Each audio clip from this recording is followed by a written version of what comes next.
The Force is light and full of shadows. Before we dive in, check the link in the description if you want exclusive Timelines members-only videos you won't find on YouTube, all on our Patreon. The Crystal Caves of Ilum. Cold beyond memory, cold beyond bone. A silence so complete, it has weight. Dawn had not yet reached the cave mouth. The other initiates had entered hours ago, each guided by the Force toward their crystal, toward the moment that would define their place among the Jedi. One by one they had emerged, flushed, trembling with quiet joy, clutching the pale blue fragments that would become the hearts of their lightsabers. Anakin Skywalker had not emerged. He was 10 years old. He had been a slave 6 months ago. These were facts he carried the way other children carried toys, close, worn smooth from constant handling. He was not an initiate in the standard sense. The Council had required this of him specifically, a modified version of the gathering, given the irregularity of his admission. A rite completed under different circumstances than the others beside him. He had been told this was an honor. He carried that the same way he carried everything else. He moved deeper into the cave. The ice here was ancient. Not the blue-white of the surface passages, but something older, a deep greenish-dark, translucent in places, and through those translucent panels he could see things preserved inside. Small creatures, fragments of stone, once a hand. He didn't stop to study it. The cold pressed in from every direction, and the Force that had hummed warmly around him every day since Master Qui-Gon had first asked him to hold out his arm, was doing something strange. It was pulling. Not toward a crystal, not upward, not toward the light filtering down through the cave's high fractures. Downward, into the dark below the dark. He should have turned back. Master Qui-Gon had said stay within the marked passages. Master Qui-Gon was dead. That was another fact he carried. The newest one, still sharp enough to cut when he pressed against it, which he did constantly, the way a tongue finds a missing tooth. He followed the pull. The passage narrowed until he had to turn sideways, ice scraping both his shoulders.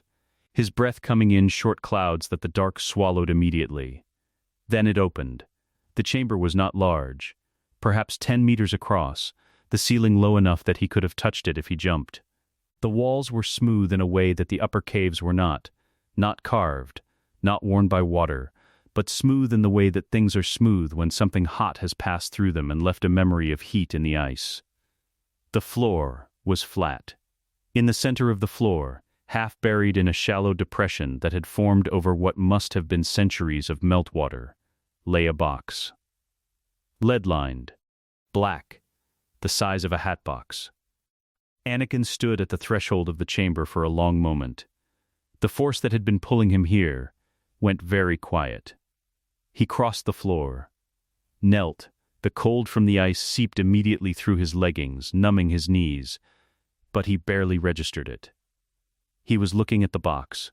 It was sealed, not with a lock but with 4 metal clasps, each embossed with characters he didn't recognize.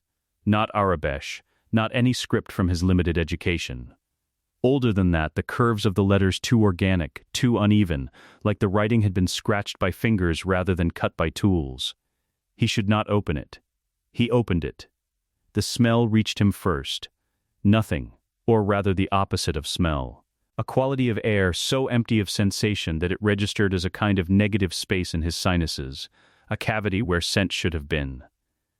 Then the visual, a mask, white or near white, curved to suggest a face without actually mapping to one. A forehead. 2 eye hollows. Where a nose and mouth would be, only smooth material. The markings across its surface were the same script as the clasps, dense spiraling inward toward those dark eye hollows like water circling a drain. It was the most beautiful thing he had ever seen. That recognition frightened him.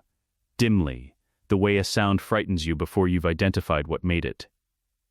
He was not thinking the word beautiful. His mind had not chosen the word. It had arrived. He reached in with his right hand, pulled off his glove with his teeth, and touched the mask with his bare fingers. The chamber disappeared. He was standing on a plain that had no sky.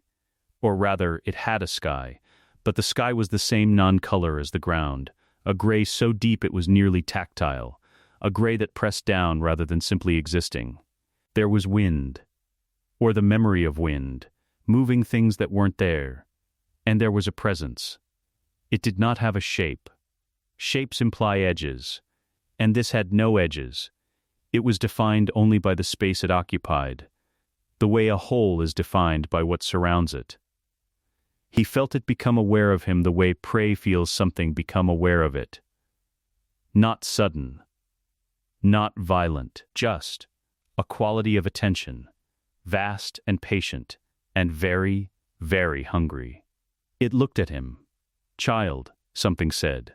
The word did not arrive through his ears. It arrived somewhere behind his sternum, in the hollow place grief had carved out since the funeral pyre on Naboo, since the night he'd heard the news delivered in a voice carefully modulated to be gentle, and it had not helped at all. It arrived in that hollow place because that place was empty, and empty things have room. Child, you carry a wound. He did not answer. He could not remember, in that moment, how to form words with a mouth. I know this wound, the presence said. I am made of this wound. Loss, the thing you loved, gone. The foundation pulled from under you before you understood what standing felt like. You know what happens to a being that loses everything? He found his voice, small and flat in that non-sky space. They grieve. They become a vessel. Grief is an opening. All openings can be filled. He understood, in the abstract way that children sometimes understand things they will not fully process for years, that he was being offered something. He also understood that the offering was a lie. Or, not a lie exactly, but a negotiation in which one party was withholding the full terms. What are you? He asked. What I am is not the question. The question is what you will become. Look at your hands. He looked at his hands. They were his hands. Slim fingers. Tatooine dark. The right one bare and cold. They will take everything from you, the presence said. The order you are entering. The people you will allow yourself to love. Look at what they have already taken. Your mother, still living and alone in the desert. The man who found you, gone before he could give you what he promised.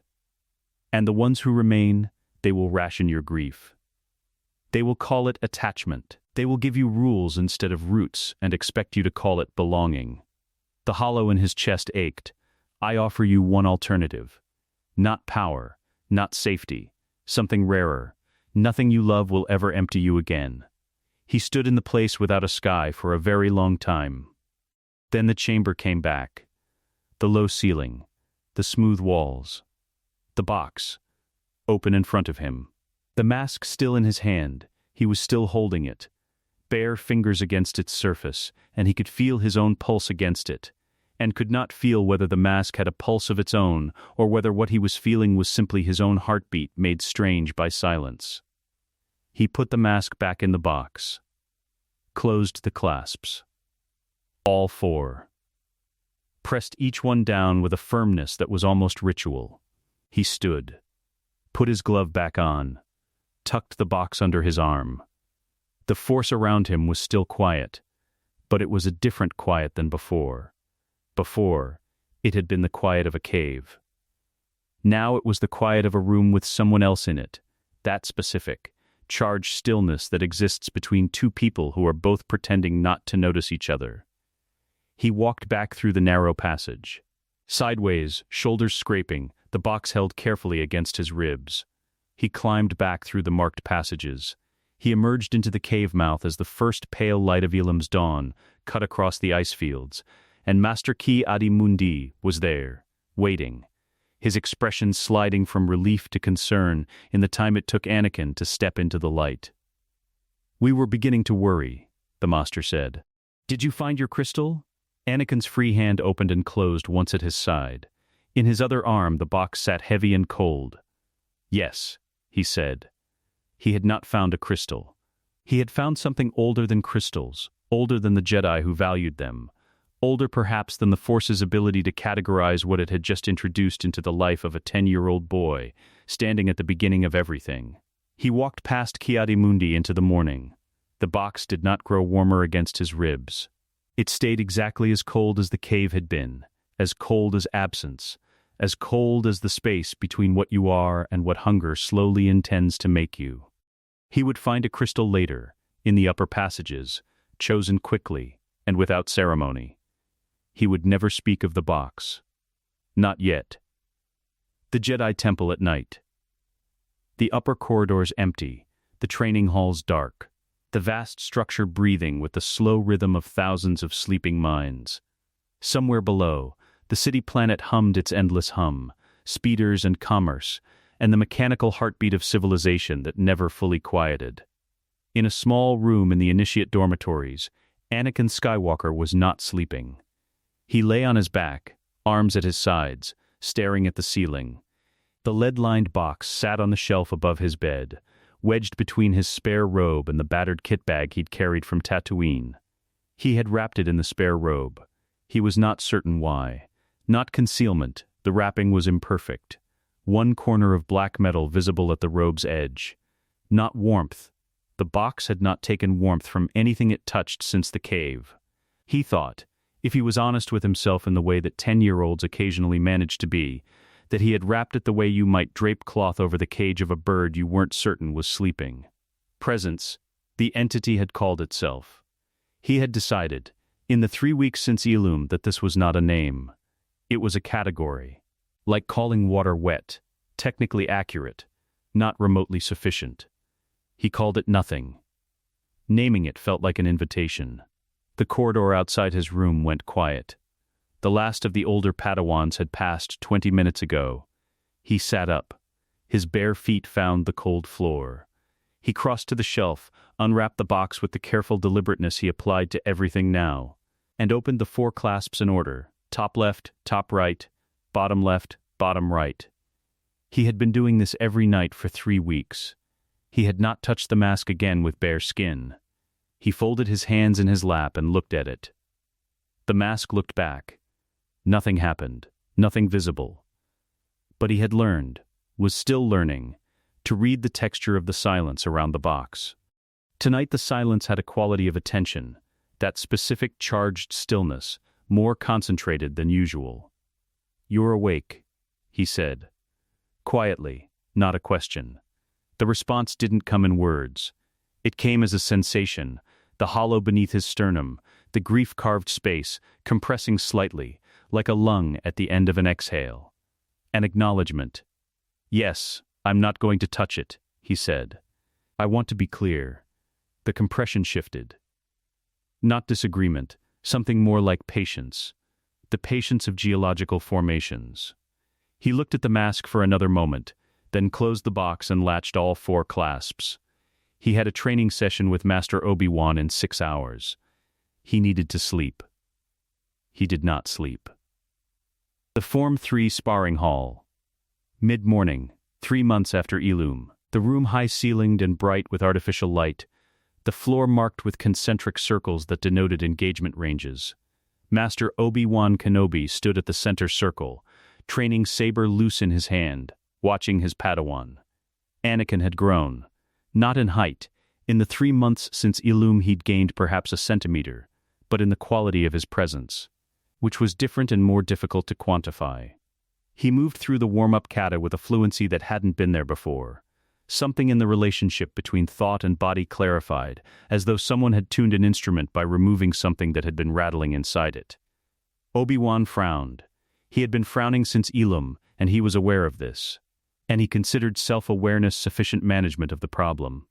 "Again," he said. From the 3rd position. Anakin reset. Began the sequence. His eyes were open, correct form, but there was a quality to his focus that Obi-Wan had started to think of. Privately, as through. Not at the space in front of him. Through it, into something behind it. They sparred. Anakin was better than he should have been. Not prodigiously better. Obi-Wan could still correct him, still found gaps in his guard, still landed points. But the texture of his improvement was wrong. Padawans improved through repetition, through correction, through the slow accumulation of muscle memory. Anakin was improving through something that looked more like recognition. As though each technique Obi-Wan demonstrated was something Anakin was remembering rather than learning. After 40 minutes, Obi-Wan called a rest. Anakin was breathing hard, good, normal, human. And for a moment standing flushed and 10 years old in the center of the practice circle, he looked like exactly what he was. A child. A gifted, displaced, occasionally terrifying child. But a child. "You're anticipating," Obi-Wan said. "3 times in the last sequence you moved before I telegraphed." How? Anakin considered the question with more care than a 10-year-old should need to apply to a simple training debrief. "I could feel where your weight was going," he said. "That's not new. You've been able to read weight distribution since your 3rd week." "No." A pause. "It was different. It wasn't your weight. It was what you intended." Obi-Wan was quiet for a moment. Intention isn't transmitted through the Force in that way. Not at this range. Not without focused effort on both sides. "I know," Anakin said. He met his master's eyes. And then he looked away. The look away was the most informative thing he'd done in 40 minutes of sparring. "Anakin, I'm hungry," Anakin said. "Can we eat?" They ate.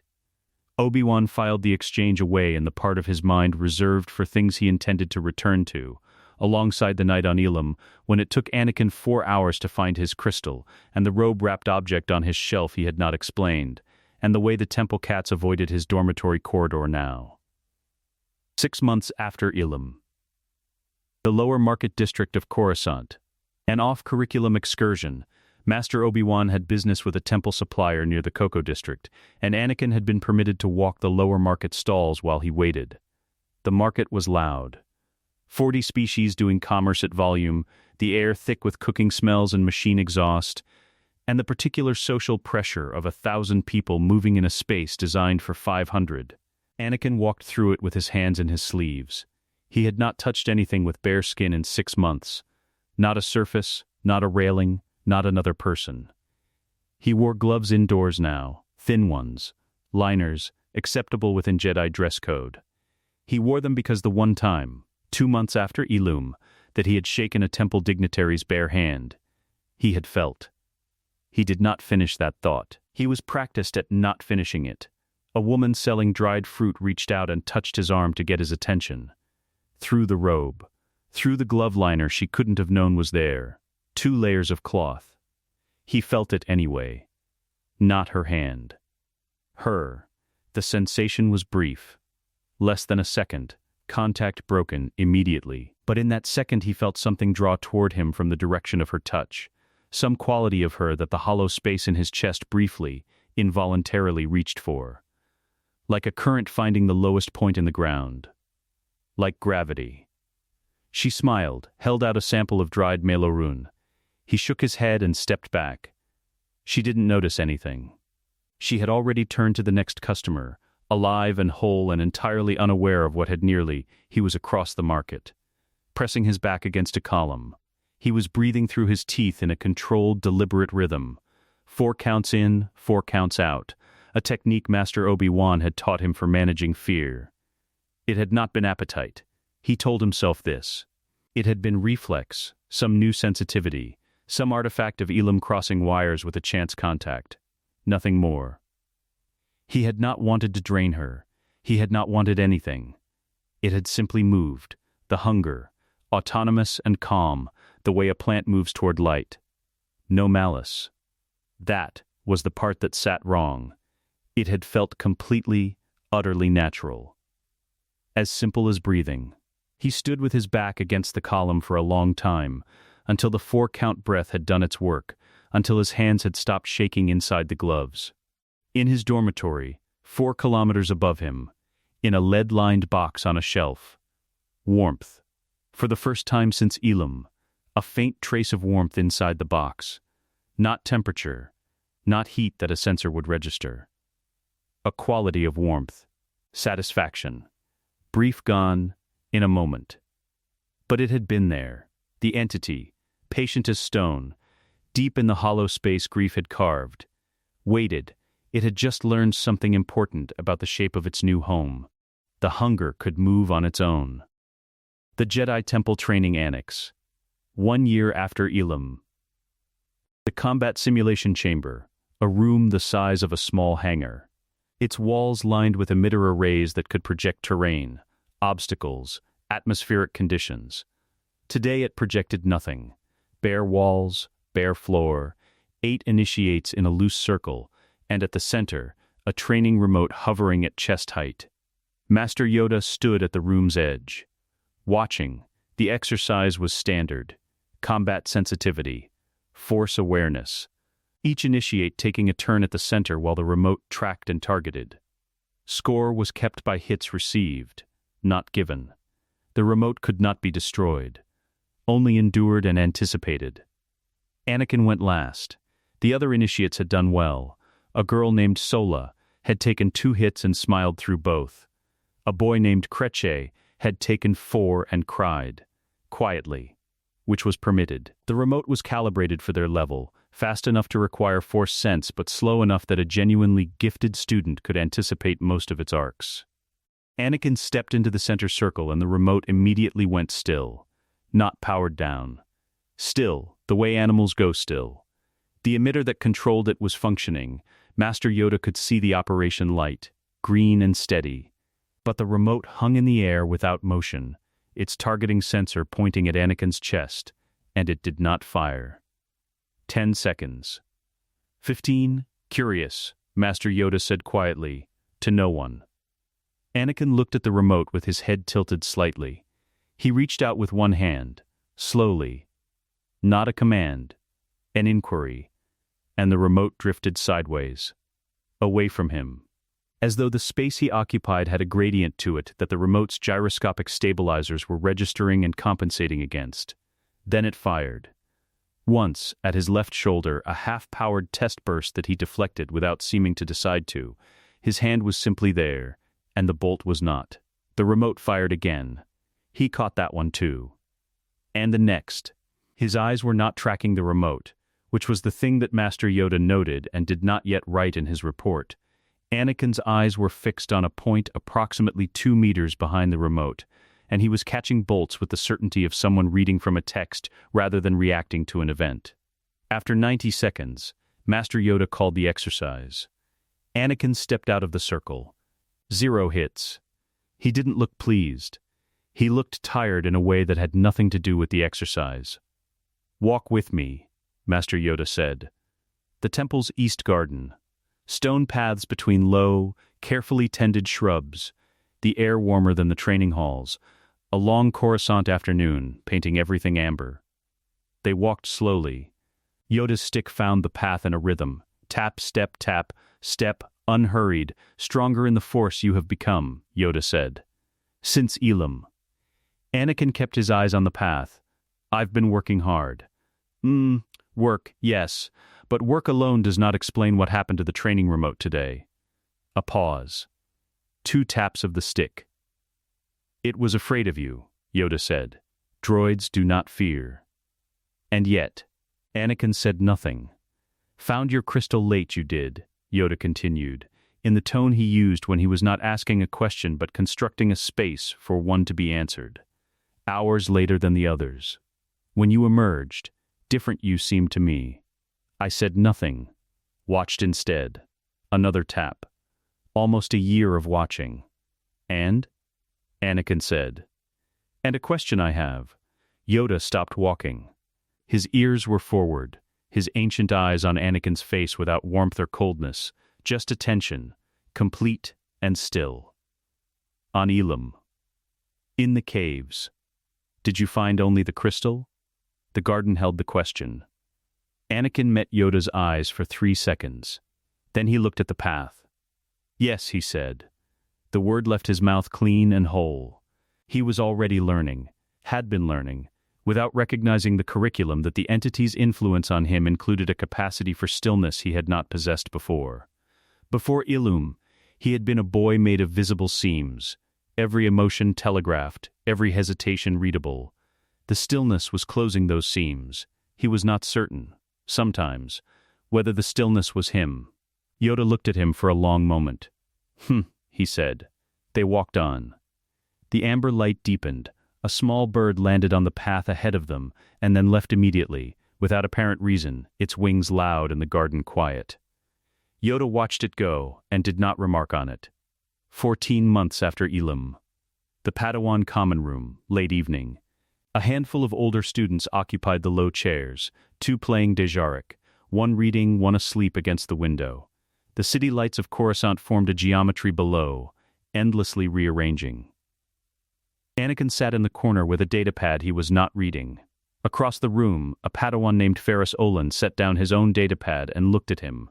Ferris was 16, 4 years older than Anakin, composed in a way that read to most of the temple as maturity, and occasionally read to Anakin as performance.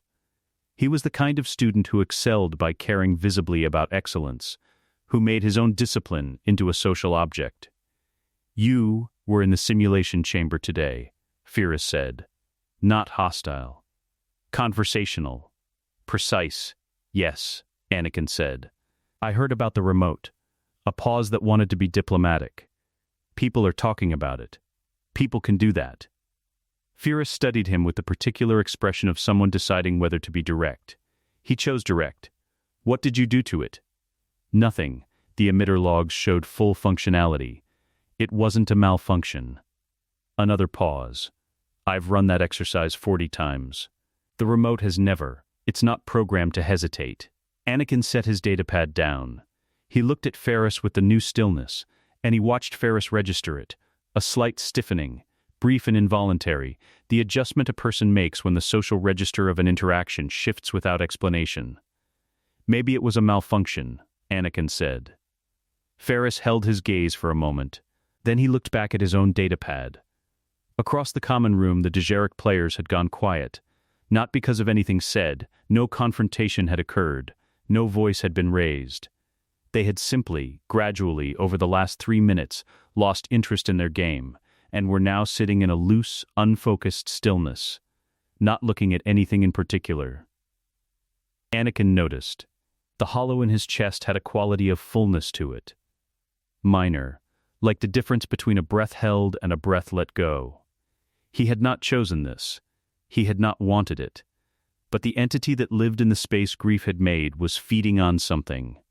Quietly. The way a fire feeds on the air in a closed room, without asking the room's permission. He stood. Walked out. The Dejaric players came back to themselves in moments, resumed their game, and neither of them would have been able to say, if asked, what they had been thinking about in the interval. In his dormitory, the box on the shelf, he unwrapped it, opened the 4 clasps in order. The mask lay in its lead-lined nest, and the warmth he had first felt in the Coruscant market. That trace of non-temperature satisfaction was present again, stronger than the market, stronger than any of the small, accidental moments in between. It was learning what worked, what the hollow space could reach for without being directed. He put his gloved hand on the lid, did not touch the mask, just held the box open for a moment. The way you might open a window to check whether the air outside is cold before deciding whether to go in. "You fed," he said. Not an accusation. A notation. The compression in his chest. The entity's yes confirmed it. "From me?" he asked. A different quality of pressure. "Not yes. Not exactly. Through you." He sat with that for a moment. He was 12 years old. He was very tired. He was measurably, demonstrably the most gifted force-sensitive in a building full of the most gifted force-sensitives in the galaxy, and the gap was widening in ways he could not fully explain and would not report. Because reporting meant showing, and showing meant the box on the shelf, and the box on the shelf was his. He closed the lid. Latched the clasps. He lay down on his bed with his gloves still on. In the morning there would be a lightsaber form session with Master Obi-Wan. He would perform well. He would not perform so well as to force a conversation. He was learning this calibration with the same focus he applied to everything now. Precise, patient, cold, he stared at the ceiling. Somewhere in his chest, in the space below thought, the hunger settled in for the night. It was comfortable there. It was beginning to feel like home. The Republic Executive Building. Coruscant's political district, late afternoon. The Chancellor's private office occupied a rotunda at the structure's apex, curved transparasteel walls offering an unbroken view of the city's skyline. The Senate Dome visible to the west, the Jedi Temple to the east. Two monuments facing each other across kilometers of urban atmosphere, each convinced of its own primacy. Palpatine sat behind his desk and read nothing. The document on his screen had not changed in 11 minutes. His eyes moved across it at intervals designed to appear like reading. A habit so deeply encoded it operated without conscious instruction. His actual attention was elsewhere, 3 floors below in the lobby atrium, where a 13-year-old Padawan was crossing the marble floor toward the turbolifts. He had been monitoring Anakin Skywalker's development for 3 years. Not overtly, observation at this stage was always indirect, a matter of triangulating reports. Ki-Adi-Mundi's training evaluations. Obi-Wan's quarterly assessments. The simulation chamber incident, which had reached him through 2 intermediaries, and a falsified maintenance report that he had chosen not to correct. Each data point individually interpretable as exceptional talent. In aggregate, something that required a closer look. He had arranged this visit through the Senate's Youth Outreach Program. A commendation ceremony for Temple students. Entirely routine.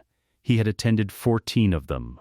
The turbolift arrived, the reception anteroom outside the Chancellor's office. Pale stone, low lighting, the quality of silence that expensive rooms purchased deliberately. 6 Padawans stood in a loose group, formal robes, uncomfortable postures, the specific tension of young people trying to appear as though formal settings did not affect them. Anakin stood slightly apart. Not conspicuously, he was not pressed against a wall, not visibly isolated. Simply, 2 meters of space between himself and the nearest Padawan that no one had chosen to close. He had been practicing this, managed distance. The accidental feeding in the common room, 3 of them, spread across 14 months, all minor, all undetected, had given him enough data to understand the mechanism. Proximity was the primary variable. Physical contact was dangerous, but prolonged proximity, he had discovered, created a gradient. The hollow space reaching outward like a slow tide, pulling at whatever force sensitivity it could find. The stronger the sensitivity, the stronger the pull. He stood at his 2 meters and kept his hands in his sleeves. The door to the inner office opened, and Chancellor Palpatine crossed the threshold. Anakin's chest went very still. Not fear. Something more specific. The recognition that happens when 2 things of the same category encounter each other. He had felt darkness before, in the abstract way the Temple taught students to recognize it. A texture, a quality of force presence, identifiable the way you identify a smell without needing to name its source. What came off Palpatine was darkness. Carefully contained, exquisitely controlled, armored in decades of practiced concealment. But darkness. The hollow in his chest tasted it from 3 meters away.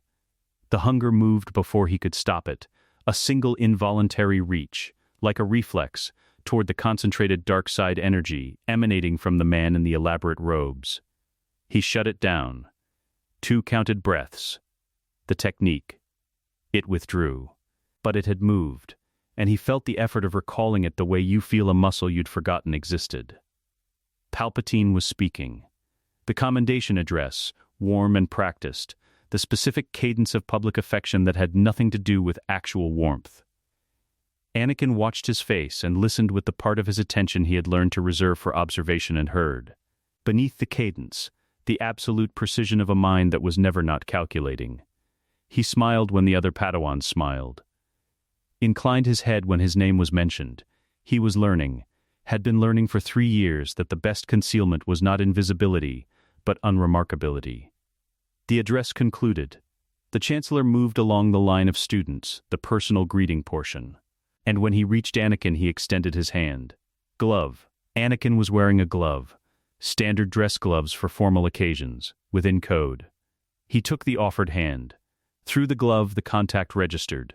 The dark side concentration, so close, the hunger rising immediately toward it with a force that made his vision briefly blur. He held it.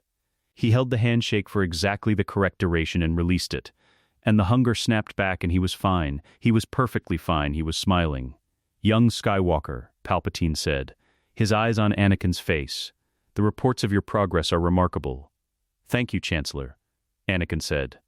Those eyes, pale, precise, the warmth in them decorative rather than generated. They moved across his face with an attention that was different from the attention he'd directed at the other Padawans, more specific, more deliberate, the gaze of someone reading rather than seeing. Palpatine's smile held. He moved on to the next student. That night, in the Chancellor's private residence, Palpatine sat alone. He did not reach for Anakin's mind immediately. He was not a man of immediate actions. He processed first, assembled what the handshake had given him, which was more than a social exchange, and less than a full read, because the boy had been wearing gloves. But contact was contact, and even through cloth, 11 seconds of physical proximity to a force sensitive of that magnitude had provided data. The boy was not what his reports described. His reports described exceptional talent, midi-chlorian counts, raw power, the kind of generational potential that appeared once in centuries, and that Palpatine had been anticipating, in various forms, for decades. Raw power, he understood. Raw power was a material he could work with. This was not raw power. He constructed the probe carefully. A light touch, not an intrusion, not the kind of deep mental access that a skilled Jedi might detect. Something closer to a listening. He had done this with Obi-Wan, with Mace Windu, with 3 members of the High Council over the past 15 years, and none of them had ever registered it. He reached toward the force impression the handshake had left, toward the shape of Anakin Skywalker's mind as it had registered in those 11 seconds, and he stopped. The sensation was without precedent. He had reached expecting resistance, the Jedi-trained mental architecture he would need to map before he could find the cracks in it, the repressed attachments and disciplined fears he could eventually cultivate into leverage. He had reached with the particular confidence of a man who had been picking locks for 50 years and had never encountered one he couldn't open. There was no lock. There was no door. There was a mouth. The impression that came back to him was not resistance or welcome or even awareness of his probe. It was appetite. A vast, patient, directionless appetite that had felt his probe touch the edge of its territory and turn toward him with the slow, certain attention of something that had been waiting for a long time and had just heard a sound at the perimeter. He withdrew. The withdrawal was not graceful. He severed the probe with a speed that was, if he was precise about it, the mental equivalent of pulling a hand back from flame, and then he sat in his chair in the private residence and he did not move. He was 55 years old. He had studied the dark side of the Force for over 4 decades under the most accomplished Sith master in 2,000 years. He had killed his own master in his sleep, patient and certain and unafraid. He had spent 30 years constructing a political apparatus of such complexity that entire governments had moved like pieces on a board without ever knowing they were being played. He had not felt fear in a long time. What he felt now was not fear in the way that lesser beings experienced it, not panic, not paralysis. It was something cleaner and colder. A recalibration. The feeling a general gets when reconnaissance returns with information that renders the entire existing battle plan obsolete. He sat with it, let it complete. Then he opened a drawer, removed a small encrypted communicator, and began to think. The boy was 13. The hunger in him was nascent, still not fully awake. Whatever it was, whatever had happened on Ilum 3 years ago, it had not yet consumed the Anakin Skywalker that reports described, because that Anakin Skywalker had been standing in his anteroom this afternoon, smiling at the correct moments, and performing normalcy with a skill that was, now that Palpatine reconsidered it, not the skill of a child performing, but the skill of something else entirely, wearing a child's face with careful patience. The entity inside the boy, because that was what it was. He was certain of it now. Some ancient dark side parasite the Jedi had missed entirely, had been learning to hide. He turned the communicator in his hands. He had spent 30 years building an asset in Anakin Skywalker. He had watched him from afar, tended the conditions of his life, arranged the variables. He had expected to spend the next 10 years bringing him carefully to heel. He put the communicator down. That plan was finished. What replaced it would need to be something new, more careful, more indirect, and built on a premise he had never previously needed to accommodate, that the most dangerous thing in the room was not Darth Sidious. Outside his window, the city burned with light, indifferent and endless. In a dormitory 4 kilometers away, a lead-lined box sat on a shelf. The hunger slept, and dreamed of nothing, and waited with the patience of very old, very empty things. Geonosis, the Red Planet. A world built from rust and bone, sandstone spires erupting from the desert floor like the ribs of something vast and long dead.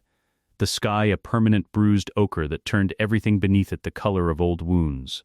The droid foundries ran day and night in the planet's crust, their output endless, their operators convinced that numbers alone constituted strategy. They had not accounted for Anakin Skywalker. The clone landing force had touched down 6 hours ago, a coordinated assault across 3 primary foundry complexes, Republic gunships threading between the spires while droid AATs churned up dust from the valley floors. By any standard metric of mechanized warfare, the battle was enormous. Hundreds of thousands of battle droids, separatist armor, Geonosian warriors emerging from the rock formations in coordinated swarms. The kind of engagement that should have taken days to resolve, grinding attrition on both sides, the cost measured in clone battalions and tactical increments. 2 hours ago, the separatist Eastern Command Post had gone silent. 1 hour ago, the Northern Processing Complex had gone silent.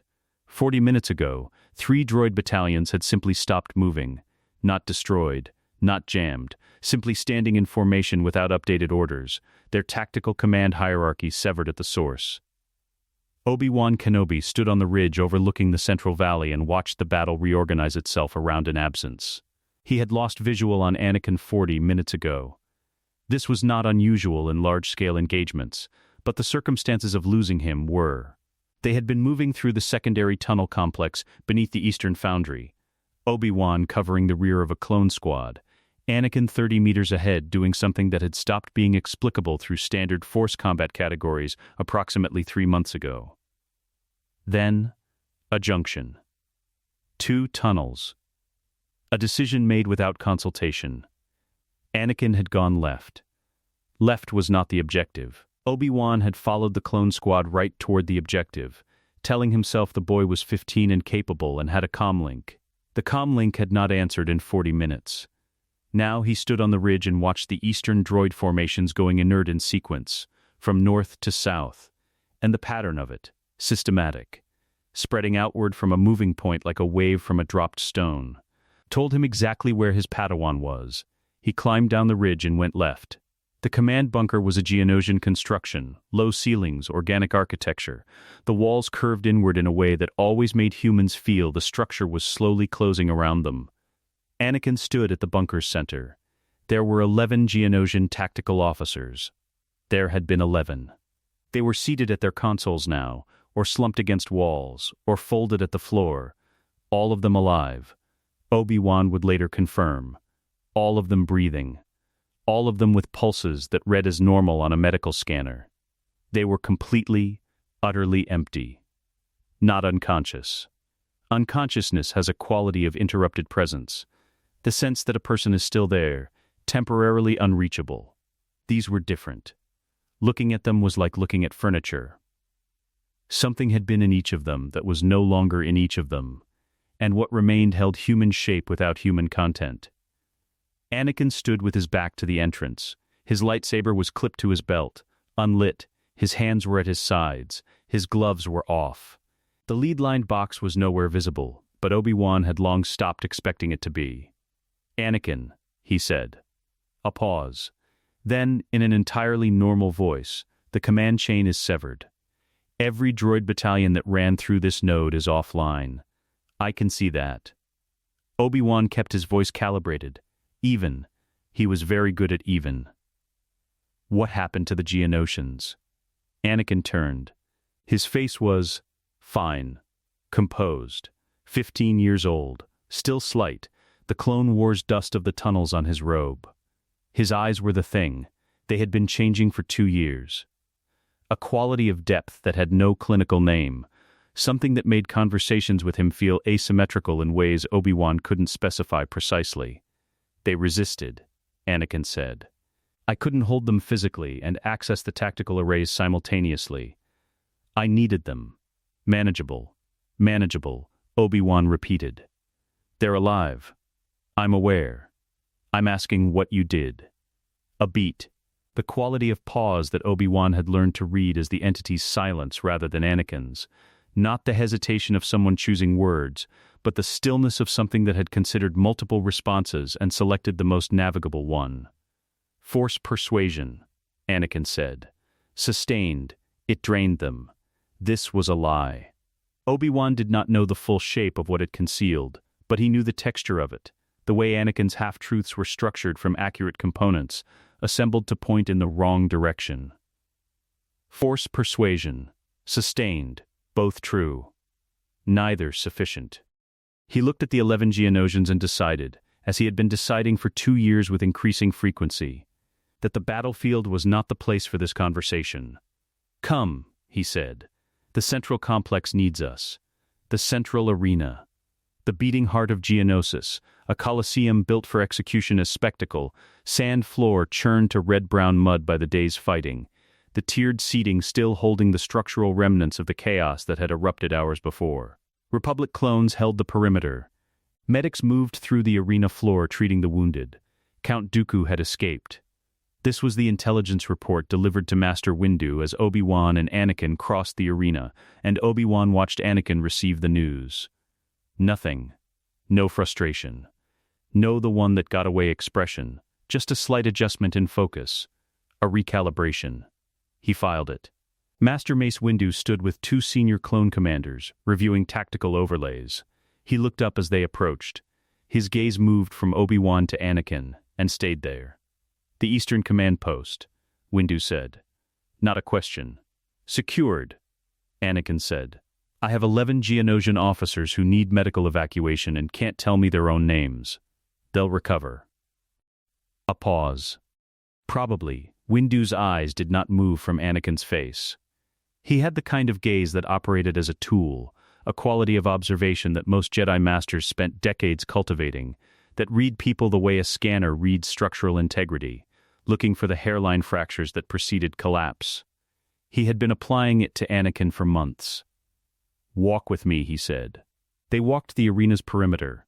Clones moved past on either side, the business of aftermath proceeding around them. Windu waited until they had a pocket of relative quiet against the eastern wall. 6 engagements in 4 months, he said. Every one of them ends the same way. The droids go offline. The organic commanders are found. Alive, non-responsive, recovering eventually. And you're standing in the middle of it with your gloves off, and a story that almost fits the evidence. Anakin was quiet. I'm not accusing you of anything, Windu said, and meant it, and did not mean it. Both simultaneously.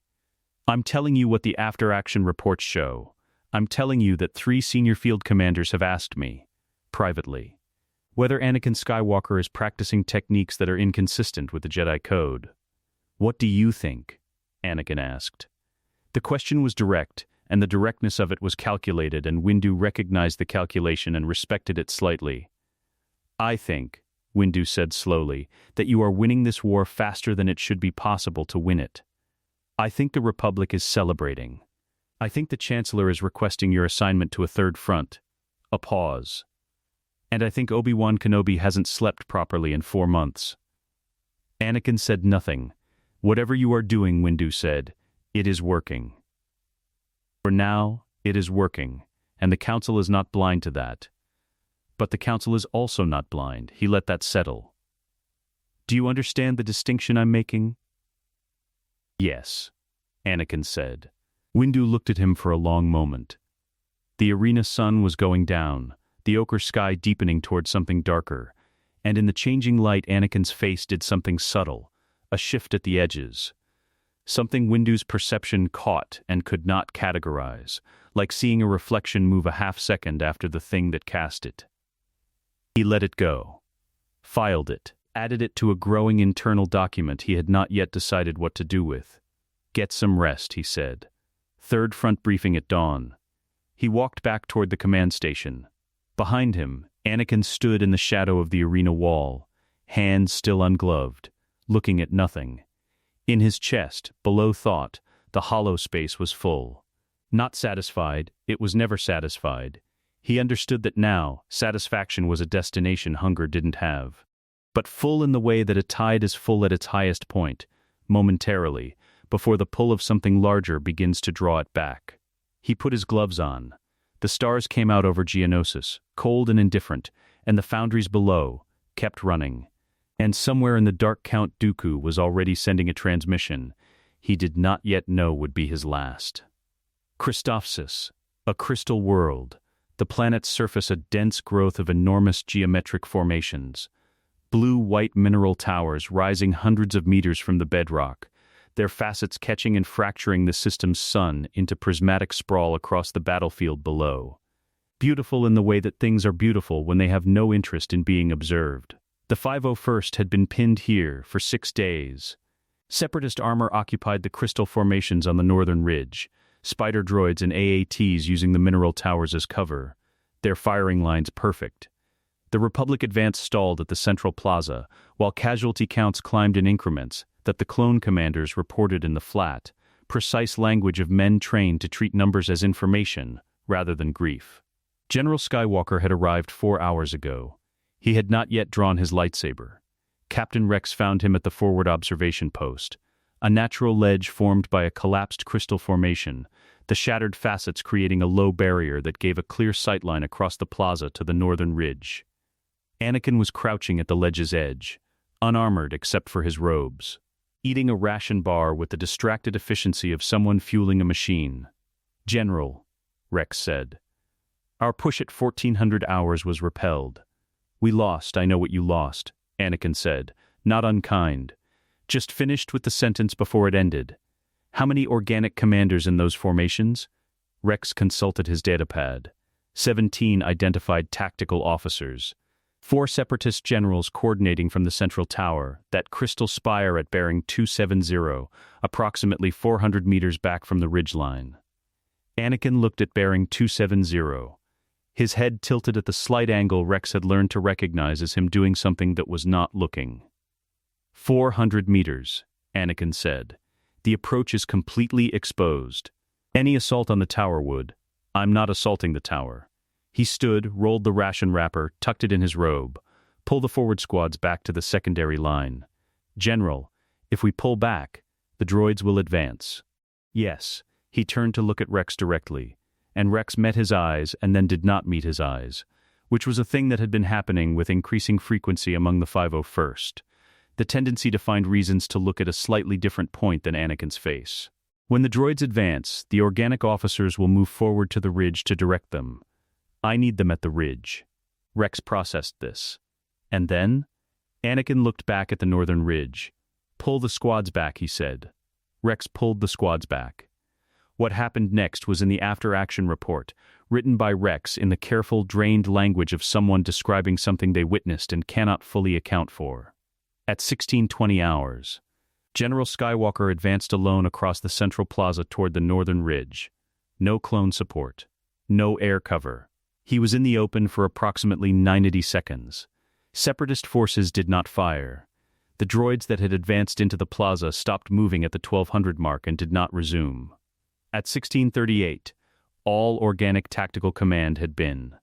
The word Rex eventually settled on after several attempts, each unsatisfactory, vacated, from the northern formations. At 1639, without human command inputs, the remaining droid battalions ceased coordinated function. The Battle of Christophsis concluded at 1641 hours. Total Republic casualties for the engagement, 847 in the 6 days prior to General Skywalker's arrival. 0 in the 4 hours following. The 17 tactical officers were recovered alive from their positions. All were non-responsive at time of recovery. 12 regained full cognitive function within 72 hours. 3 recovered partial function.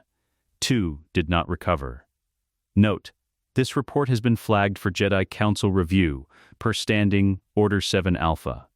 The report reached Master Obi-Wan Kenobi on Coruscant 3 days after Christophsis. He read it once, set it down, picked it up and read it again. The second reading did not improve it. He had 14 similar reports from the previous 8 months. Felucia, Ryloth, the Outer Rim engagement on Meriden, where a separatist fleet's entire command structure had been found empty aboard their flagship while the ship drifted in orbit, navigation still running. The automated systems carrying on their functions while the humans who had been operating them sat in their chairs like detailed sculptures of themselves. That one had not made the official record. A Jedi field team had reached the flagship first, and the knights involved had agreed, without discussing it, to write their report in language that obscured what they had seen. The galaxy was winning a war. The Senate celebrated each victory with less scrutiny than the last, because victories compounded into narrative, and narrative had its own gravity. The hero of the Republic, the negotiators' gifted Padawan, the boy from Tatooine who had become the Clone Wars' most devastating weapon.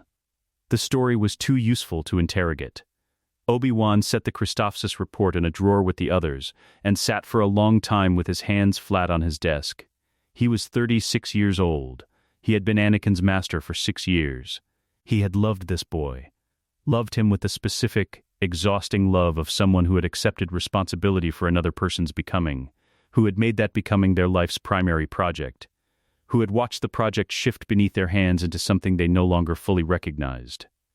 He opened a different document and began to write. It was not a report. Reports went to the Council, and the Council had 14 of them, and the Council was deliberating with the particular careful slowness of an institution that understood that acting wrongly on incomplete information was worse than acting slowly on growing certainty. He respected this. He also found it increasingly insufficient. What he was writing was a letter. Anakin, it began. Then he stopped, looked at the word, deleted it. He didn't know what came after Anakin that would be honest and useful simultaneously. Every sentence he constructed resolved either into accusation or evasion, and the boy deserved neither. What Anakin deserved was the conversation they had been not having for 4 years, the direct, undefended exchange between a man and the closest thing he had to a brother, in which Obi-Wan said, "I know something is wrong, and I need you to trust me with the shape of it," and in which, if he was being precise, he was no longer certain Anakin entirely could. He deleted the document. Booked transport to the front. Anakin was on Cato Neimoidia when Obi-Wan arrived. A bridged city, ancient Neimoidian construction, vast spans of durasteel crossing an abyss so deep the bottom wasn't visible, the city's towers hanging from the bridges like crystallized precipitation. The battle here had been brief, the kind of brief that left the clone commanders quiet. Obi-Wan found him on the central bridge at dusk. Anakin was standing at the railing looking down into the abyss, and in the failing light he looked. For just a moment, from a distance, the way he had looked at 10 years old stepping out of the Ilum cave. Something brought back from a place that had changed it. Obi-Wan stood beside him at the railing. Neither spoke for a while. "I read the Christophsis report," Obi-Wan said. "I know. The two who didn't recover." A pause. They were people. They were separatist commanders running a siege that was killing 300 clones a day. They were people. Anakin's hands were on the railing, gloved, and he looked at them. "Yes," he said quietly. They were. The abyss below them was very dark. Wind moved through it from somewhere deeper than the city's construction, carrying a cold that had nothing to do with temperature. Anakin, Obi-Wan turned to face him, and waited until Anakin turned to face him back. "What did you find on Ilum?" The question had been waiting 6 years to be asked in exactly this way, direct, undeflectable, between them alone. Anakin looked at his master's face, and in it read exactly what he had always been able to read there, the concern that had not stopped, the refusal to give up on him, the love that had been patient enough to wait 6 years, and was now gently, out of patience. The hollow space in his chest pressed inward, not the entity's yes, something else. Something older than the entity, something that had survived intact, the part of him that was still the boy from Tatooine who had needed someone to stay. He reached into his robe. He placed the lead-lined box on the bridge railing between them. "Sit down," he said. "It takes a while to explain." The city hummed beneath them, indifferent and vast, and below the bridge the abyss held its darkness, and the dusk deepened toward night. For the first time in 6 years, Anakin Skywalker began to tell the truth. A dead world. No designation in current Republic star charts, a system so old its sun had contracted to a dim red dwarf that provided light without warmth. The planet beneath it a frozen archive of what geology looked like when nothing lived on it anymore. Flat plains of dark mineral. No wind. No water. The atmosphere thin enough to breathe but not enough to carry, sound well, which gave the landscape a muffled quality, as though the world were wrapped in something that absorbed the evidence of events occurring on its surface. Dooku had chosen it deliberately. He stood at the plane's center and watched the shuttle descend, a Republic transport. No markings, the kind of anonymous craft that the Jedi used when they did not want to be a Jedi arriving. He had expected a team, possibly Mace Windu, possibly the Negotiator, possibly both with a complement of knights arranged in the surrounding terrain to cut off retreat. What emerged from the shuttle was one figure. Anakin Skywalker crossed the plane toward him alone, robed, hood down, his lightsaber clipped at his belt and his hands. Dooku noted this with the precise attention of a man who had studied combat for 70 years, his hands ungloved. He had not worn the mask. Dooku confirmed this with a force scan as Anakin crossed the distance between them, expecting to find the psychic signature of the artifact that his sources had described, and found instead something more unsettling. The signature was in Anakin himself now. Threaded through him, indistinguishable from his own presence, the hunger and the boy so intertwined that separating them as distinct objects of perception was no longer possible. This, more than anything, told Dooku the meeting with Palpatine last week had been correct. Not in its conclusion. Palpatine's conclusion had been to sacrifice him. And Dooku had not survived 70 years by failing to read the subtext of conversations in which he was the object rather than the subject, but in its premise. The boy was beyond what Sith training anticipated, beyond what any training anticipated. Anakin stopped 6 meters away. "Count," he said. Anakin, the name deliberately familiar, the tone of a man who had watched a child grow from a distance and felt entitled to that familiarity. It was a technique. Most things Dooku said were techniques. You came alone. You asked for me specifically. I asked for a negotiator. The Council sent their weapon. He let a beat pass. Does that not bother you? Being sent rather than choosing to come? I chose, Anakin said. The Council agreed. Dooku studied his face. 16 years old. Still young enough that the angles of his face were slightly unresolved, the bone structure not yet committed to its final configuration. And yet the presence he carried, that patient, directionless depth, belonged to nothing young. It was the quality of geological formations, of dark water, of things that had existed long before the conversation they were currently in, and intended to exist long after. Palpatine sent me here, Dooku said. Anakin was quiet. He sent me to map your limits. Dooku's voice was calm, the calm of a man who had decided, in the shuttle on the way here, that his remaining options were narrow enough that honesty had become tactically preferable to maneuvering. To engage you. To measure what you do under combat stress, at what threshold the entity becomes uncontrollable, what the observable ceiling of your capacity appears to be. A pause. He has no intention of extracting me afterward. I am the experiment.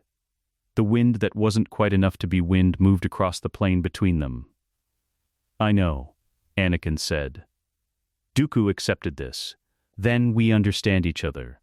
I've understood you since Geonosis, Anakin said. You believe the Republic is failing. You believed the Jedi Order failed at first. You went to Palpatine because he offered you a structure to replace what you'd lost faith in, and you stayed because leaving meant admitting the replacement was worse than what it replaced. He tilted his head at the slight angle Obi-Wan would have recognized. You're not wrong about the Republic. You were wrong about Palpatine. Dooku looked at him for a long moment. You're 16 years old. The thing I carry is considerably older. A beat of quiet on the muffled plane. Then Dooku drew his lightsaber, the curved hilt. The elegant weapon of a man who had studied Form 2 to its absolute terminus and beyond. The crimson blade lit the near dark in a color that was neither warm nor cool, simply present. I don't intend to die here, he said. But I intend to make this informative. Anakin's blue blade ignited. They moved. Dooku's Form 2 was an education made physical, every advance a lesson in economy.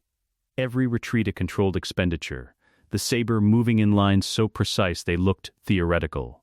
He had beaten Obi-Wan. He had beaten Anakin himself on Geonosis 2 years ago, in a different version of this confrontation. In a different life where Anakin had been a raw, furious boy throwing power at a problem that required precision. That boy was gone. What fought him now was patient. It did not overcommit. It did not telegraph through emotion. There was no anger to read, no fear to exploit, none of the psychological architecture that Makashi was specifically designed to dismantle. It simply responded, perfectly, to whatever he offered, with the certainty of something that had been watching him longer than the fight had been occurring. He pressed. Anakin retreated, controlled, deliberate, giving ground without alarm. He pressed harder. Anakin redirected rather than resisted, the lightsaber finding paths through his offensive lines that were technically correct, but felt less like trained response, and more like water finding cracks in stone. 3 minutes in, Dooku knew the saber was not the point. He launched the lightning. The first bolt was a test, moderate output, aimed at center mass, designed to read defensive response. Anakin did not deflect it. He did not step aside.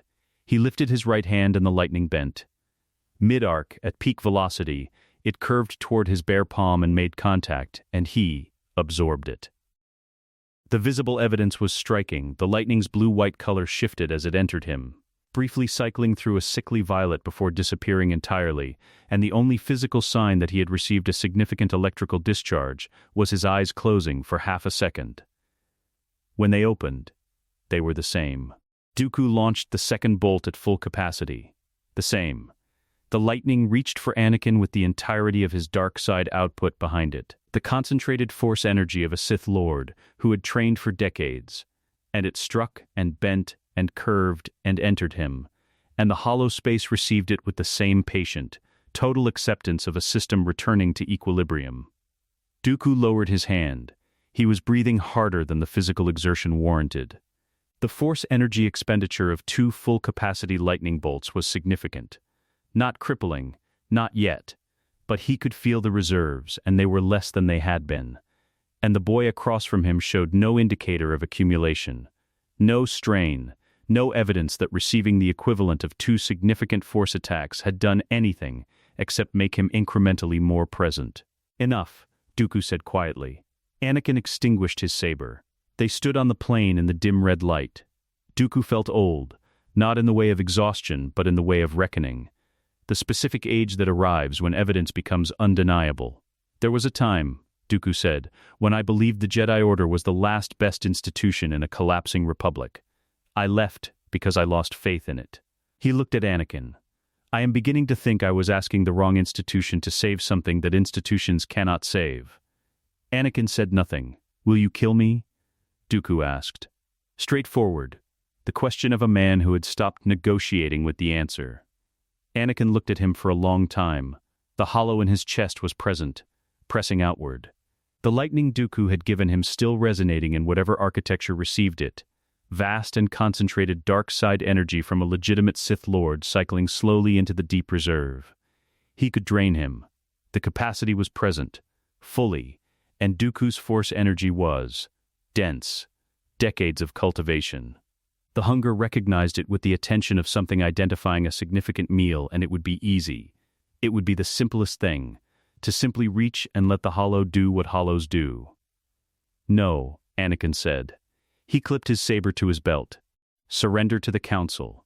Tell them everything, Palpatine, Sidious, the clone inhibitor chips, all of it. He picked up the lead-lined box from where he'd set it at the fight's edge. You were wrong about the wrong things, not wrong about everything. That's worth something. Dooku stood on the frozen plain of a dead world and looked at the boy who had just absorbed his best attack, and let him live. Palpatine will know I've turned, he said. Yes, Anakin said. That's why we need to move quickly. He walked back toward the shuttle. After a moment, Dooku followed. The red dwarf star gave its meager light to the empty plane, and the plane received it without interest, and nothing marked that anything had happened there except two sets of footprints in the dark mineral dust, moving in the same direction, toward a ship that was already warming its engines. The Republic Executive Building. 3 hours before dawn. The building's upper floors were lit at this hour, only by the ambient glow of Coruscant's eternal cityscape, filtering through the transparent steel walls, a cold, sourceless illumination that flattened everything it touched, removed shadow without providing warmth, left the Chancellor's private office looking like a stage set between performances. Palpatine stood at the window. He had not sat in 4 hours. Sitting implied a situation that could be managed from a position of stillness, and the situation that had been developing since Dooku's shuttle landed at a Republic military facility 6 hours ago had removed that implication entirely. Dooku had surrendered. Dooku had asked, specifically, to speak with the Jedi Council. Dooku, who knew every contingency Palpatine had built into the past 20 years of careful architecture, was currently in a secured debriefing room in the temple. Talking, he knew what Dooku was saying. The inhibitor chips. The Sith lineage. The manufactured war.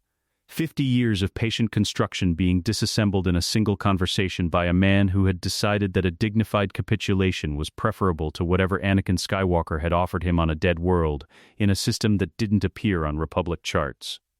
Palpatine turned from the window.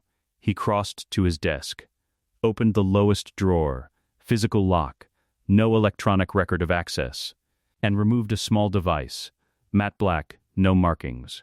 The Order 66 transmitter. He had carried it for 9 years, a contingency so final he had always thought of it the way engineers think of demolition charges built into a structure's foundation. Available, reliable, never the first solution. He set it on the desk and looked at it. The clones were distributed across 43 active fronts. The Jedi were distributed with them. A simultaneous activation would reach every chip-implanted unit within seconds of transmission, and within minutes the Jedi Order would cease to exist as a functional institution. He had modeled this scenario 10,000 times.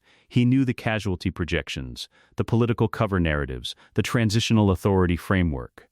He had built it to be used once, cleanly, from a position of strength. He had not built it to be used in desperation. He was using it in desperation. His hand moved toward the device. Stopped. Anakin Skywalker was on Coruscant. He had returned with Dooku 6 hours ago. Current intelligence placed him in the temple, presumably in the debriefing, presumably corroborating whatever Dooku was providing to the Council.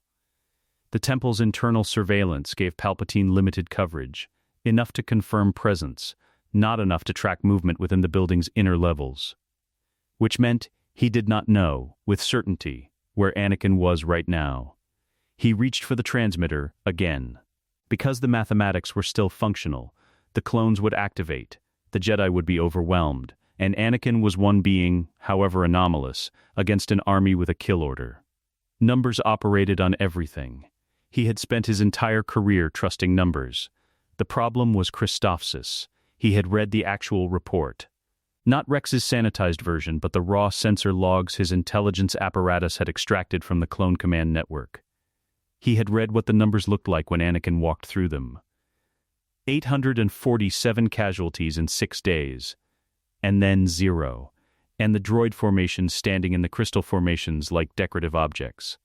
And 17 humans found in positions that his analysts had described, in the clinical language of people who needed to describe something accurately, without fully accepting what they were describing, as evacuated. He picked up the transmitter. He put it down. He sat. He had not felt this. He searched for the correct categorization and arrived, after a moment, at the only accurate one. This uncertain in 50 years. Not afraid. Uncertainty was the precise word, the intellectually honest one. He had feared exactly one thing in 50 years of Sith mastery, the possibility that he had miscalculated at a level too fundamental to correct. He had dismissed that fear regularly, efficiently, because the evidence of his life had consistently vindicated his calculations. Now the evidence had changed, and the fear had come back, and it felt. He noted this with the detachment of a man observing his own response to an external stimulus, exactly the same as it had at 30, when Plagueis had first taught him what fear of a superior opponent felt like. He picked up the transmitter. He transmitted. The signal reached every active clone unit simultaneously. In the chip architecture Palpatine's scientists had spent a decade perfecting, the activation pathway was elegant. A cascade rather than a command, each chip triggering its neighbor, the signal self-reinforcing rather than dependent on the original transmission for sustained power. From the moment of activation, it could not be recalled. He set the transmitter down. Across 43 active fronts, clone commanders felt something shift at the base of their skull. Not pain, not thought. A transition, the way a gear engages, smooth and total. Target parameters updated. Priority command hierarchy updated. The Jedi, who had been colleagues for 3 years, acquired a different classification in the neural architecture of 60,000 soldiers simultaneously. On Coruscant in the temple, Anakin Skywalker felt it. Not the signal, he had no chip, had never been processed through the standard clone commissioning pipeline, had no hardware. What he felt was the shift in the Force, the specific disturbance of 60,000 minds changing alignment at the same instant, a wave of redirected intention rippling through the living current of the galaxy, and breaking across his awareness with the unmistakable texture of betrayal. He was in the corridor outside the debriefing room. He stopped walking. The hollow in his chest registered the wave, and the hunger moved through it with sudden, total attention, the way a predator's focus sharpens at a specific sound. Something was happening to people the word that arrived was not an entity word, not the cold calculus of the hunger, but his own word, surfacing from the part of him that was still the boy from Tatooine. People he loved. He turned. He walked back down the corridor and took the stairs to his dormitory, which was 2 floors up and currently empty because the temple was reorganizing around the debriefing situation, personnel moving toward the council levels. He entered his room, crossed to the shelf. The lead-lined box. He stood in front of it for a moment. Outside, through the temple's walls, Coruscant continued its eternal noise, traffic, commerce, the mechanical heartbeat of civilization, all of it carrying on with no knowledge of what had just been transmitted into its military infrastructure. His hands were steady. He opened the clasps. Top left, top right, bottom left, bottom right. The mask lay in its nest, and the warmth, not temperature but presence, the entity's quality of attention, was fully extended, pressing gently against the box's inner walls, aware of what he was feeling the way it had always been aware, patient and permanent and there. He picked up the mask. He held it in both hands, bare. He had removed his gloves without noticing, and looked at its smooth face. The spiraling script, the dark eye hollows that suggested sight without demonstrating it. Beneath the mask, for one moment, his own face. 16 years old. Dust from the Coruscant corridors on his robe. The line of his jaw still slightly unresolved, the bone structure still deciding what it would become. His eyes. His own eyes. Not the depth quality they had acquired. Just his eyes. The ones he'd had on Tatooine. The ones his mother had looked into when she told him he was special and meant it as love, not prophecy. One breath. He put the mask on. The world did not go dark. That was the first thing. He had expected darkness, had braced for some obliterating transition. Instead, the opposite happened. Everything clarified. The Force, which had always been available to him, became suddenly available in the way that oxygen becomes available to someone who has spent years breathing through cloth. Not more of it, but all of it, unfiltered. The full current rather than the portion that passed through the gaps. The entity's voice, which had always arrived in his chest as pressure, arrived now in the same channel as his own thoughts.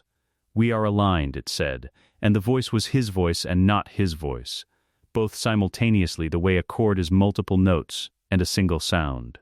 Yes, Anakin said, and could not have specified which of them had generated the word. He walked out of his room, mask on, and the Force moved around him differently than it moved around anything else on Coruscant. Not dark, not light, simply present, vast and directionless, and very, very hungry, and also, beneath all of it, in the place that the hunger had never fully reached, completely certain of what it was protecting and who it was protecting it for. He descended through the temple. He crossed the main atrium, and the clones stationed at the temple entrance turned toward him, and then turned away without being told to. Without decision, without knowing why they had lost interest in the figure crossing the floor, and in their chip architecture, the target classification that had just been installed encountered something it was not designed to process and did not process it, and they stood in the atrium and held their weapons, and looked at the middle distance while Anakin Skywalker walked past them into the Coruscant night. Across the city, the Republic Executive Building, its upper floors lit. A figure at a window. Anakin looked at it from the street below, and the hunger looked with him, and they were the same looking. He walked toward it.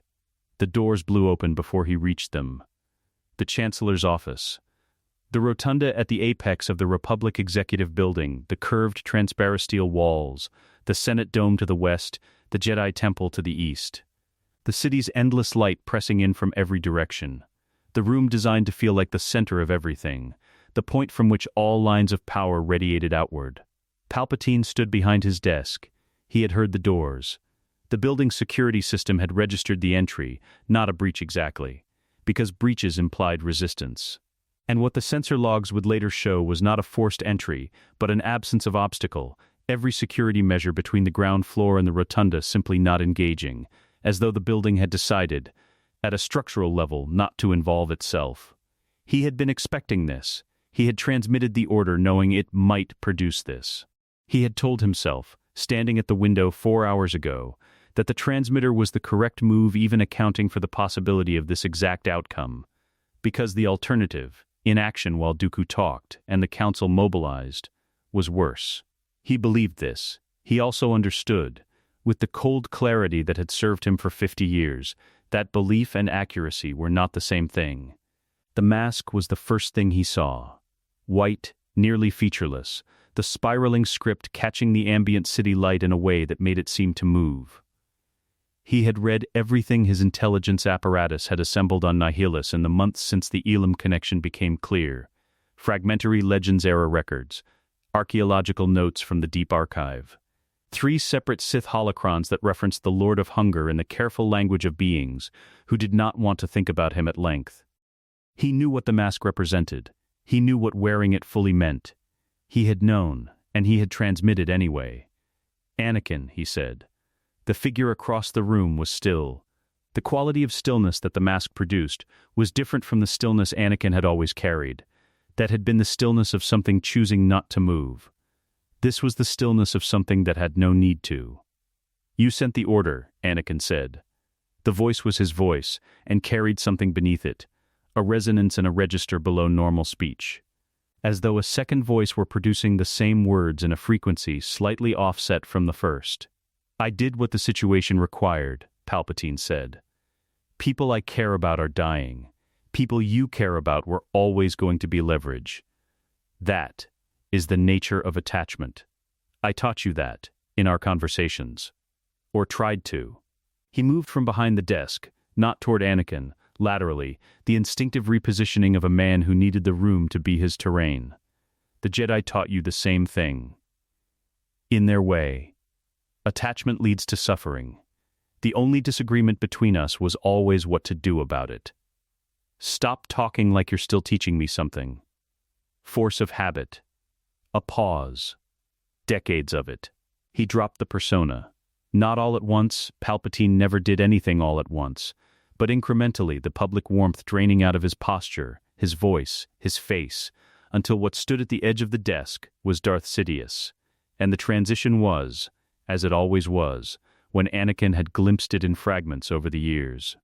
Like watching a structure that had always seemed solid reveal that it was a fade over something older and much less interested in appearing approachable. The yellow eyes, the face beneath the face, the one that decades of dark side immersion had carved into the tissue, the geography of a man who had fed on power so long it had rearranged his physical architecture to accommodate the appetite. Anakin looked at that face through the mask's eye hollows, and the hunger registered it with complete focused attention. Here, Here was the thing that had been manipulating the board for 50 years. Here was 1,000 years of Sith lineage distilled into one body, Bane's doctrine, Plagueis's research, the accumulated dark side cultivation of every master in the rule of two chain. All of it present in this one room, in this one man. The hollow in his chest opened like a lung at the beginning of an inhale. Sidious attacked. The lightning came first, full capacity, no test burst, the opening move of a man who had abandoned the architecture of seduction and gone directly to the architecture of destruction. It crossed the room in a fraction of a second, blue-white and total. It hit Anakin in the chest and bent. The same as Dooku's, but not the same. Dooku's lightning had been the output of a Sith Lord at his functional peak. Sidious's was the output of a Sith Master at the apex of a millennium of accumulated technique, and the difference was not one of degree, but of category. Where Dooku's lightning had been a river, Sidious's was a pressure system, a sustained atmospheric phenomenon with weight and direction, and the capacity for indefinite continuation. The hunger received it.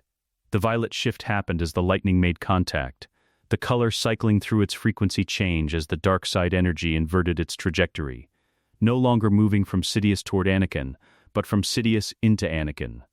The force current reversing mid-arc with the smooth totality of water finding a lower gradient. Sidious saw it happen. Anakin could tell he saw it, the yellow eyes registering the current's reversal, with the specific expression of a man watching his most reliable tool fail in real time. He pushed more.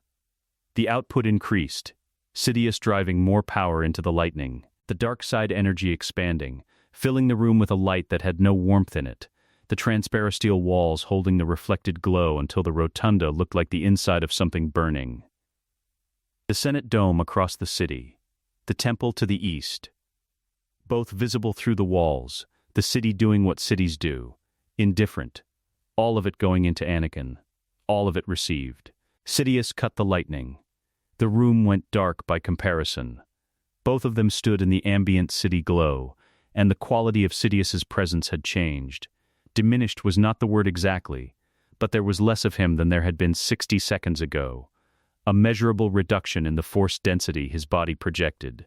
The way a fire is measurably less after it has burned through the concentrated part of its fuel.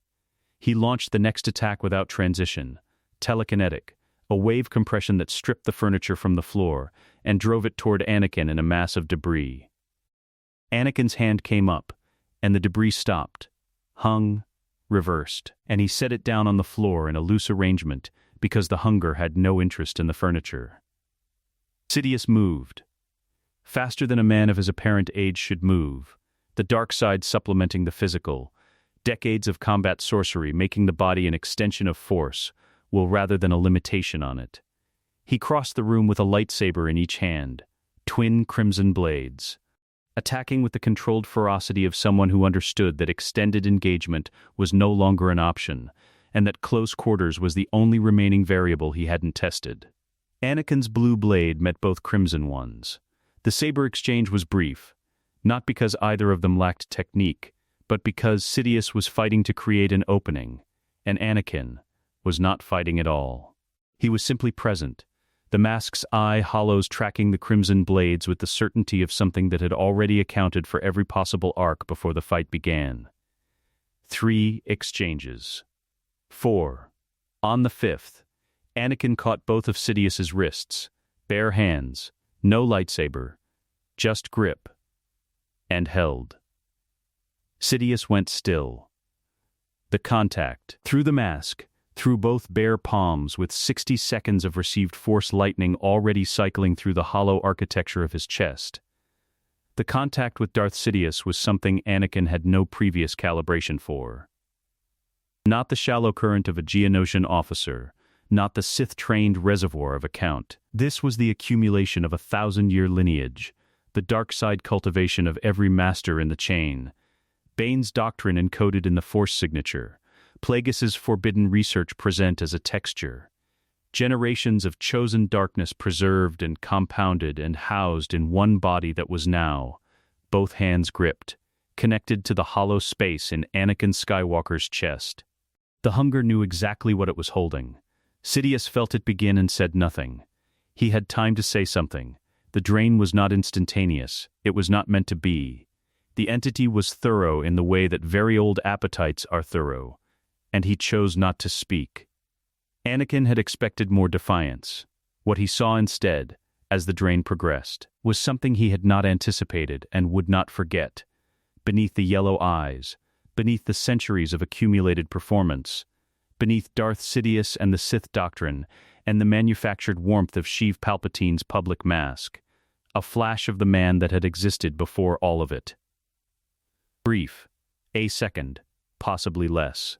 Something young and frightened that had made a choice in a very old moment and had been becoming the consequence of that choice ever since. Then, it was gone. Sidious's knees folded. Anakin held him upright by the wrists until the process completed. Not mercy, the hunger's thoroughness. And then the body was empty, and he set it down. The office held its silence. Not a dramatic silence, not an expressive one, just the silence of a room from which something had been removed. The city continued outside the transparent steel walls, its lights indifferent, its noise muffled, its 10 trillion inhabitants conducting the ordinary business of their ordinary evening, with no knowledge that the man who had owned the architecture of their lives for 30 years had just become part of the hunger's deep reserve. Anakin stood in the room. The mask's eye hollows reflected the city glow. The hollow in his chest, vast, present, fed on the concentrated dark side essence of a millennium of Sith lineage, was as close to full as it had ever been. The entity that had been a seed in a frozen cave for 6 years, patient and permanent and waiting, sat in the deep reserve with a weight that Anakin could feel in every breath, in every heartbeat, in every molecule of the space between his ribs. Not satisfied. Never satisfied. But still. He looked at the Senate Dome. He looked at the Jedi Temple. He looked at the city that had no idea what had just happened in the room at the apex of the building at its center. He sat down on the floor. He stayed there for a long time, in the silence, while the mask's eye hollows watched the city and the city did not watch back, and the night deepened around the building, and somewhere across the skyline a light in the temple was still on. He knew whose light it was. He stayed on the floor until he was ready to go back. 3 days after the rotunda, the galaxy did not know what to do with the silence where Palpatine had been, so it filled the silence with celebration. The Senate convened an emergency session and voted, by a margin that would have embarrassed anyone paying attention, to credit the Republic's sudden, total victory to the heroism of its military, its Jedi, and the leadership of the late Chancellor, who had died, the official record stated, of cardiac failure during the crisis of Order 66's attempted activation, an activation that had been intercepted and neutralized by Jedi intervention before significant casualties could occur. Significant was doing considerable work in that sentence. The Jedi Council had reviewed the language and approved it because the alternative required explaining things the galaxy was not equipped to process on a 3-day timeline. The HoloNet ran the victory coverage for 72 hours without interruption. Anakin watched none of it. The Jedi Council chamber. Morning. The 5 spires of the temple catching early light. The council room at the apex holding 12 seats in their circle, most of them occupied. Obi-Wan sat in his. Master Yoda sat in his. Mace Windu stood rather than sat, which was a choice that communicated something. Anakin stood in the center. He was not wearing the mask. It was in the lead-lined box, which was in his robe, which meant it was in the room, which everyone present was aware of. He had not hidden it. That era had ended on a bridge in Cato Nemoidia 6 months ago. The mask's presence registered on every force sensitive in the room as a specific quality of atmospheric pressure. Not threatening, not radiating, simply there, the way a very large and very patient animal is simply there, in a space that has been designed for smaller things. Mace Windu spoke first. The Council has reviewed everything. Dooku's testimony, the Order 66 documentation, the inhibitor chip schematics, the full record of what occurred in the executive building 3 nights ago. Anakin waited. The Republic is safe. Windu continued. The Sith lineage, is ended. The war is over. He looked at Anakin directly. These are facts that exist because of you. They exist because of what I carry, Anakin said. The distinction matters to you. It should matter to the Council. A pause. Master Yoda's eyes had not left Anakin's face since he entered the room. They moved there now with their full weight. Centuries of observation, compressed into a gaze that was neither warm nor cool, but simply complete. Speak, I will, Yoda said. The room gave him its attention. Known many things in this life, I have, Yoda said. Known power. Known darkness. Known the ways that one becomes the other without a being noticing the transition. He was quiet for a moment, his stick rested across his knees. What you carry, young Skywalker, power it is not. Hunger has no ceiling. Power, a ceiling has. You fill a vessel, and the vessel is full. Hunger fills a vessel, and the vessel becomes the hunger. He tilted his head. The difference. Do you understand the difference? Yes, Anakin said. Tell me. Anakin looked at the floor for a moment. Then at Yoda. Power wants something. Hunger wants everything. Power stops. Hunger doesn't know how. Yoda held his eyes for a long moment. And yet, stopped you have. Many times. So far. So far, Yoda agreed. The weight of those two words in his voice was not dramatic. It was precise. The chamber held the concession. She was waiting in the garden. Padma Amidala sat on the stone bench at the east garden's edge. The morning light, coming at an angle that had nothing to do with artistry and everything to do with the ordinary rotation of a planet. And she looked up when she heard him coming, and her face did the thing it did. Not a performance of an expression, but the expression itself. The unguarded version. The one that had been consistent since he was a boy standing in a Tatooine doorway wondering why a person he'd only just met was looking at him like she already knew who he was going to become. He sat beside her. Neither of them spoke for a while. The garden bird, some descendant of the one that had fled from young Anakin years ago, or possibly the same bird, the temple's ecology was not something he'd ever researched, moved through the shrubs nearby without apparent concern. The council meeting, Padme said. Not a question. Done. She looked at his face. She had always been able to read his face, had been able to since Tatooine, but what she read there now was something she'd been learning to read for 2 years. Not his face exactly, but the relationship between his face and whatever was behind it. She read it now with the specific attention of a woman who had decided, somewhere in the months of Cato Nemoidia and aftermath, that knowing the full truth of something was preferable to the comfort of a partial version. What did they decide? She asked. Nothing yet. They're deliberating. What will you decide? He looked at the garden. The light on the stone paths, the low shrubs moving in the slight thermal current that rose from the city below, the ordinary morning continuing its ordinary operations with no deference to the weight of what was being decided inside it. You know what I'm going to decide, he said. She was quiet. Her hands were in her lap. Still, I know, she said. Padme, I know, she said again. And her voice was level, and the levelness of it was something she had built deliberately, he understood, because the alternative was something neither of them could afford in a garden on a Tuesday morning with the city going about its business below. I've known since Cato Nemoidia, since you opened that box on the bridge railing and explained it to Obi-Wan and I read the debrief. A pause. I know what it is. I know what it does to proximity. I know what the long-term trajectory looks like if you stay. He said nothing. I also know, she said carefully, that you have been holding it back for 6 years. That you could have let it go 100 times. And you didn't. That the two who didn't recover on Christophsis haunt you, and that the haunting is evidence of something the entity hasn't managed to consume. She looked at him. I know all of that. It's not enough, he said. What I could become, I know, she said. A third time. Final, the word doing the work of an entire argument she had already made to herself, and concluded. He took her hand. Through the glove, through the cloth, 2 layers, and still the hunger moved and he held it the way he had learned to hold it. The 4-count breath, the deliberate contraction, the practiced musculature of 6 years of choosing not to let the hollow reach. And the hunger subsided, and he held her hand. "What I feel for you," he said, "is the one thing it hasn't touched. I've checked. I've looked at it from every angle. It's the one thing." "I know that too," she said softly. They sat for a long time. The bird moved through the shrubs, the city moved below, the morning did what mornings do. Obi-Wan was at the landing platform. He had known Anakin was coming the way he always knew. The specific force sense of a man and his former Padawan, who had spent 15 years in sufficient proximity that their presences had learned each other's rhythms.